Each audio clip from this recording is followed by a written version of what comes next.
Tea time! Alright, so I don't want that happening again. So for this project I'm going to make a tray, and I'm going to make it using walnut and brass for handles. So the idea is quite simple. I'm going to make a box using the walnut, and I'm going to try to bend the brass around the box to create a handle. But first things first, I need to mill and resaw the walnut.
Alright, so I've finally assembled this, I've glued it up, and I'll leave it here for a day.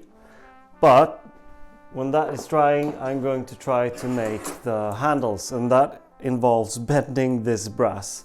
And to do it, I drew up a simple template, so I'm going to cut that on the bandsaw so that I have something to warp it around. And then I think I can just clamp it, and if I need it, I can just add some heat to the brass and it will stay in its place, I hope. So the tricky thing here will be getting the bend where it's supposed to be so that it's not too long or too short. But I think I'll figure that out. So let's get bending some brass.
Now it's tea time.